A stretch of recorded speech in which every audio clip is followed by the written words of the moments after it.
If you're a fan of the Arkham Horror Card Game, its campaign gameplay and strategic card deck construction mechanics, and that for some reason you've exhausted all the content that game has to provide, we have a recommendation of 15 other great games for you. Today we'll be mostly looking at cooperative or solo games with a horror or survival theme, games with scenarios or campaigns, and games with medium to heavy complexity. In number 15, Seventh Continent is an adventure and sandbox game that plays better solo in my opinion, but that you can enjoy with a friend or two. You have to survive on an island in order to lift a curse. Game sessions can last up to a dozen hours, but saving the game is really easy and can happen at any time. If you like the Seventh Continent, you might like Tainted Grail for its map discovery aspect, Nemo's War or Robinson Crusoe for the island survival theme.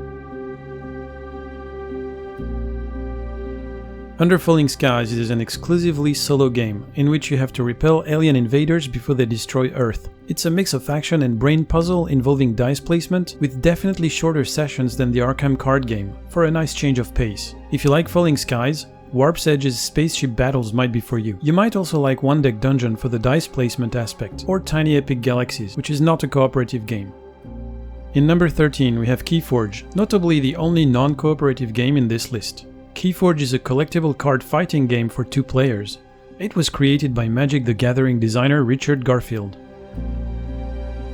For more 2-player battles, you might enjoy Unmatched, Legend of the Five Rings, or Android Netrunner if you can put your hands on a copy. Sleeping Gods is a game for 1 to 4 players in which you must survive, explore exotic islands, and seek out the totems of the gods so that you can return home. If you like Sleeping Gods' nautical theme, you might like Dead Reckoning, which is not cooperative, or Forgotten Waters and Atlantis Rising, which are. Descent: Legends of the Dark is a dungeon crawler which is app-driven so that you don't need a dungeon master. It is, in my opinion, a bit less elegant or more traditional than a game such as Gloomhaven, but still a very solid cooperative campaign game.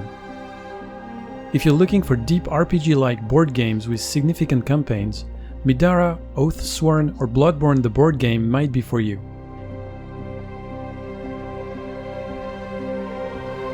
In number 10 we have Spirit Island, a cooperative game in which you have to protect your island against invaders. Spirit Island has great variable player powers and synergies that make it a strategic mix of area control and card hand management. Which one do you think is number 1 in this list? Guess and let me know in the comments before the end of the video. If you like the area control and relentless, omnipresent enemy in Spirit Island, the Pandemic Legacy series might be for you. If you like thinking multiple turns ahead, Mechs vs Minions is also a good recommendation. I'm sorry that Gloomhaven keeps popping up in all my recommendations. I swear this is not intentional. A dungeon crawler in disguise, Gloomhaven has very strategic gameplay thanks to the very diverse character abilities and its clever card management system. If you like Gloomhaven, you'll most likely want to check out Jaws of the Lion and Frosthaven, of course.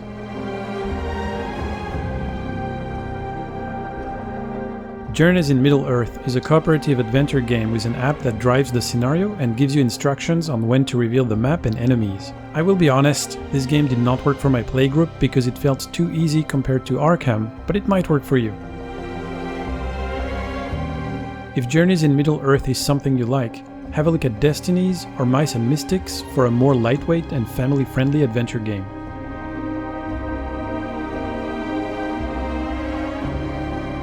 Mage Knight is a staple of solo and cooperative board gaming, so just like Gloomhaven it keeps showing up in my recommendations. As a powerful Mage Knight, you fill your deck with spells and actions, explore caves and dungeons, and conquer powerful cities. People who like Mage Knight have also recommended Magic Realm, Dungeon Alliance, and Unicornus Knights. In number 6 we have Tulu Death May Die. The original aspect of this Lovecraft game is that as investigators you are this time actively trying to summon the Elder Gods in order to be able to destroy them. The game plays faster than the Arkham Card Game and has great table presence. For more horror and monsters, you might want to try Nemesis, Unfathomable, or Ankh Gods of Egypt. Eldritch Horror is a Lovecraftian cooperative game where you have to fight evil around the globe. The game is fairly difficult and game sessions can last several hours. It is very similar to Arkham Horror LCG in its theme, obviously, but if you don't want to bother with the deck building aspect, this might be for you.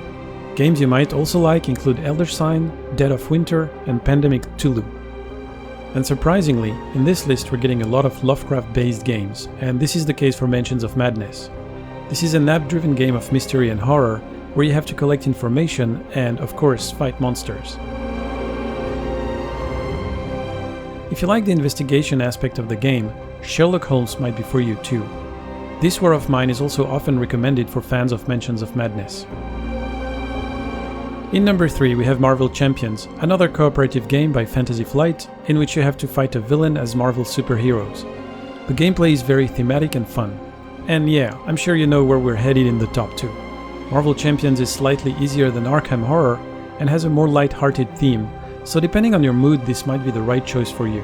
If you think some games in this list don't make sense, or if you'd like me to make a recommendation video for another game, please let me know in the comments.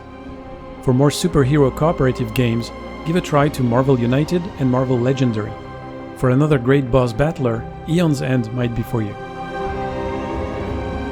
In number 2, very unsurprisingly, we have Arkham Horror itself. This game has the same theme as the card game but plays very differently. In my opinion, it is closer to Eldritch Horror than it is to Arkham Horror the card game.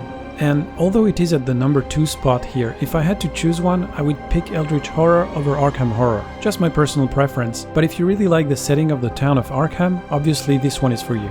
People who like Arkham Horror tend to like Fallout, Arkham Horror Final Hour, and Legendary Encounters. Well, I'm guessing this is a surprise to nobody, but Lord of the Rings the card game is the number 1 recommendation for you if you like Arkham Horror LCG. The gameplay mechanics and the theme are of course vastly different, and the deck building aspect itself is also here but not quite like what you do in Arkham.